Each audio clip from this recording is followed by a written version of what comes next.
یہ 20ویں صدی کے آغاز کے وقت جسے ہم پورا کہتے ہیں مڈل ایسٹ، بلکہ صرف مڈل ایسٹ نہیں، پورا شمالی افریقہ سلطنت عثمانیہ کا حصہ تھا، خلافت عثمانیہ۔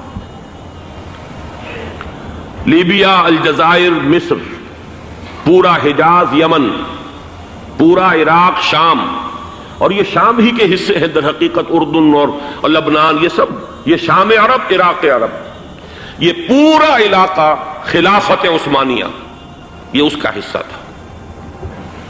پہلی جنگ عظیم میں انگریزوں نے عربوں کو بغاوت پر آمادہ کیا، غداری پر آمادہ کیا، انہوں نے خلافت عثمانیہ کے خلاف بغاوت کی، بیج بوئے ان کے دلوں کے اندر نفرت کے، ابھارا انہیں کہ تم ترکوں کے غلام کیوں ہو، تمہیں خود حاکم ہونا چاہیے، تم کھڑے ہو جاؤ، ہم مدد کریں گے، تم بغاوت کرو، تم ان ترکوں کے خلاف ہماری مدد کرو، ہم تمہیں آزاد کر دیں گے، تم اپنے پاؤں پر خود کھڑے ہو جانا۔ یہ بہت ہی ہمارے لیے دردناک المیہ ہے اس پہلی جنگ عظیم کا۔ کرنل لارنس جیسا شخص، برطانوی استعمار، اور اس کے نتیجے میں عربوں نے بغاوت کی۔ اور اس قدر دردناک بات آپ کو بتا رہا ہوں، میں پہلی مرتبہ جب سن 62 میں حج کے لیے گیا مدینہ منورہ میں، ابھی وہ ریل کے انجن کھڑے ہوئے تھے۔ یہ ترکی کے زمانے میں، سلطنت عثمانیہ کے زمانے میں بغداد سے مدینے تک ریلوے لائن تھی۔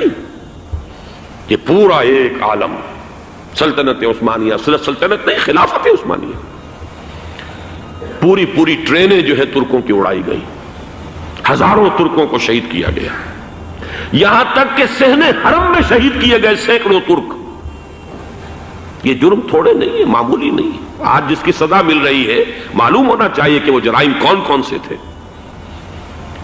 اب بھی جو لوگ گئے ہیں انہوں نے دیکھا ہوگا، ترکی کا قلعہ موجود ہے اوپر پہاڑی کے اوپر، حرم کا جو سب سے بڑا دروازہ ہے باب ملک عبد العزیز، اس کے سامنے ایک لائبریری ہوتی تھی، اب تو غالباً وہ بھی گرا دی گئی ہے، اس کے پیچھے پہاڑی پر ترکوں کا قلعہ ہے پرانا، اس پر توپیں موجود تھیں۔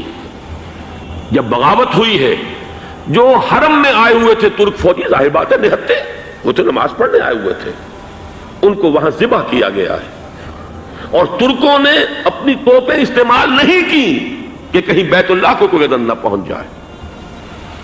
بہرحال یہ غداری ہوئی ہے پہلی جنگ عظیم کے دوران، اور نہ صرف ترکوں پہ عربوں نے کی ہے۔ جیسا کہ میں نے کہا تھا، دو ہیں سب سے بڑے مجرم روئے ارضی کے اوپر امت مسلمہ کے طبقات۔ ہمارا پنجابی سپاہی بھی جا کر انگریزوں کی مدد کر کے ایلن بی کو قبضہ جو لے کر دیا بغداد کا، اس میں ہمارے مسلمان پنجابی سپاہی بھی شامل تھے۔ یہ خون چکاں باب ہے ہماری تاریخ کا اس صدی کا۔ لیکن اس کے بعد سلطنت عثمانیہ کے ٹکڑے ہو گئے، چیتھڑے ہو گئے۔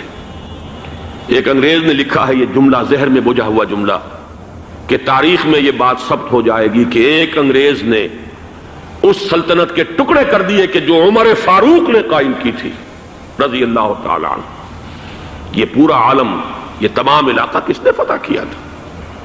یہ بات ہاتھ بدل گئے تھے، پھر ترک آ گئے، خلافت عثمانیوں کے پاس چلی گئی، لیکن یہ سلطنت تو حضرت عمر رضی اللہ تعالیٰ عنہ کے زمانے سے چلی آ رہی تھی۔ اس کو ایک انگریز کرنل نے، اور اس نے بغاوت پہ آمادہ کر کے عربوں کو اور ترکوں کے پیٹھ میں چھرا گھپوا کر ان کے ذریعے سے اور ٹکڑے کر دیے۔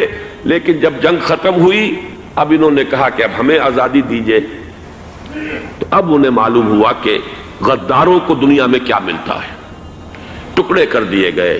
یہ حصہ عراق یہ انگریز کے پاس رہے گا، شام کا یہ علاقہ یہ فرانسیسیوں کے پاس رہے گا، مصر پر انگریزوں کا تسلط رہے گا، لیبیا اطالویوں کے پاس رہے گا، لے دے کر یہ جو علاقہ تھا حجاز، کیونکہ وہاں کچھ تھا ہی نہیں، بے وادن غیر ذی زرع، یہ عربوں کے پاس چھوڑ دیا گیا۔ اس وقت جو بادشاہ ہیں شاہ حسین اردن کے، ان کے دادا سب سے بڑے غدار وہی تھے، لہذا ان کو اس علاقے کی بادشاہت دے دی گئی۔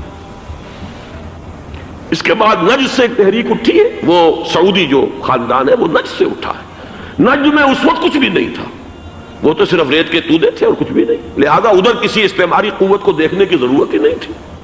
وہ تو بعد میں تیل برآمد ہوا اور اس کی حیثیت ہو گئی اور یہ امارات کا علاقہ جو ہے اس کی دنیا میں اب گویا کہ یوں سمجھیے کہ جو سب سے زیادہ اہم علاقے ہو سکتے ہیں روئے ارضی کے نقشے پر، ان میں سے ایک وہ ہو گیا. لیکن یہ اس وقت کی بات میں کر رہا ہوں، کوئی حیثیت نہیں تھی، لہذا اس کو چھوڑ دیا گیا. یہ ہے تاریخی پس منظر، یہ لکیریں جو کھینچی گئی ہیں. یہ ایک ملت اسلامیہ کو جو قومیتوں میں تقسیم کیا گیا، پھر نعرے لگوائے گئے المصر للمصریین الشام للشامیین. اب شامی ایک علیحدہ قوم ہو چکے ہیں، مصری ایک علیحدہ قوم ہو چکے ہیں، عراقی ایک علیحدہ قوم ہو چکے ہیں. یہ ساری تقسیمیں استعمار کی پیدا کردہ ہیں، اس کا کوئی تعلق اسلام کے ساتھ نہیں. اب ضرورت تو اس بات کی تھی کہ استعمار کے پنجے جب یہاں سے کچھ ہٹے، دوسری جنگ عظیم کے بعد ایک دور آیا، امریکہ ابھرا ہے دنیا کی عالمی سطح پر سیاست میں.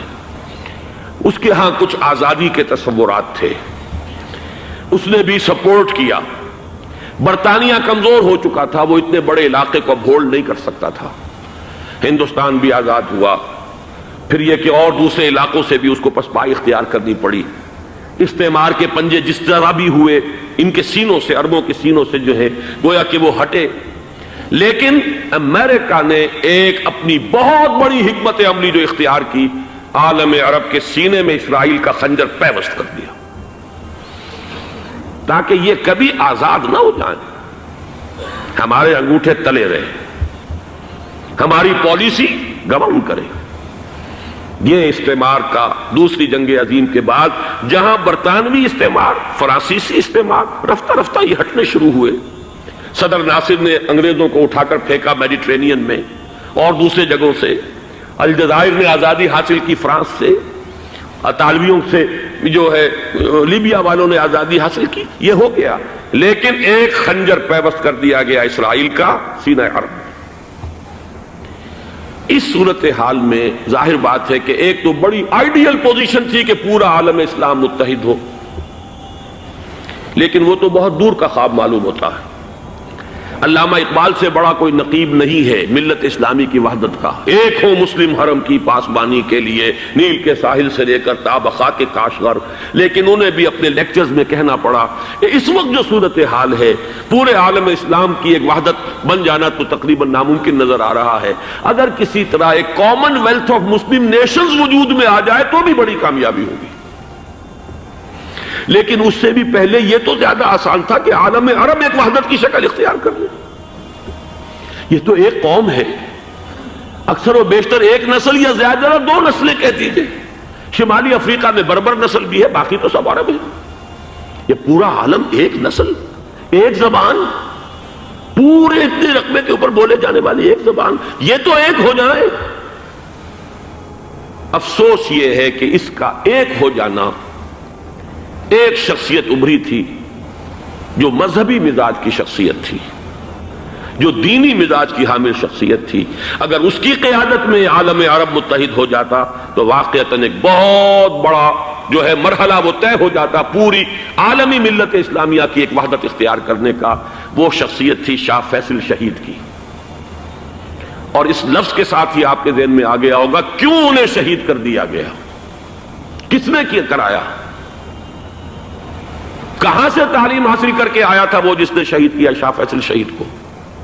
اس کی گردن پر کون سوار تھی، وہ یہودی لڑکی کے جس کے فوٹو بھی شائع ہوئے، ایک گردن پر اٹھائے کھڑا ہوا شہزادہ اپنی ایک یہودی دوست کو، لڑکی کو. اور وہی ہے کہ جس نے جا کر پستول سے شہید کیا ہے. جان میں اچھی طرح جان لیجئے، جیسے بارہا میں نے عرض کیا ہے کہ حضرت عمر کو شہید کرنے والا کہنے کو ابو لولو فیروز تھا، لیکن اس کے پیچھے پورا ایرانی نسل پرستی کا جو پورا پس منظر ہے، اسے تو ہر شخص جس کی ذرا بھی نگاہ جو ہے جو صرف منظر کو نہ دیکھ رہی ہو، پس منظر کو بھی دیکھنے والی ہو، وہ تو جان لے گی کہ ابو لولو فیروز ایک فرد کا نام نہیں تھا، وہ ایران کا انتقام تھا عالم عرب سے. بالکل اسی طریقے سے یہ امریکی استعمار کا ہتھ کنڈا تھا، اسے محسوس ہوا. شاہ فیصل مذہبی مزاج کا شخص یہ ابھر رہا ہے، اور یہ شاہ فیصل کی حکمت عملی کا ذرا آپ اندازہ کیجئے. لاہور میں سمٹ کانفرنس ہوئی، اس میں وہ آئے، سب سے ٹاورنگ پرسنالٹی پورے اس وقت عالم اسلام کے اندر شاہ فیصل کی تھی. اور وہ گویا کہ ایک بہت ہی جس کو کہا جائے کہ ایک بہت ایلڈرلی، ایک بزرگانہ ایک شخصیت جو ہے، اور انہوں نے اپنی دولت کے دروازے، عرب میں وہ مشہور تھے کہ نہایت خسیس اور بخیل انسان ہے، اس لیے کہ وہاں وہ خرچ کرتے تھے حساب کتاب کے ساتھ، لیکن ان کے خزانے کھلے ہوئے تھے عالم اسلام کے لیے، ادھر بھی مدد ہے، ادھر بھی مدد ہے، ادھر بھی کام ہو رہا ہے، ادھر بھی کام ہو رہا ہے۔ پھر انہوں نے تیل کا ہتھیار استعمال کر کے ایک دفعہ امریکہ کو دن میں تارے دکھا دیے تھے، لہذا ان کا ہٹایا جانا سین سے یہ امریکی استعمار کے لیے لازم تھا۔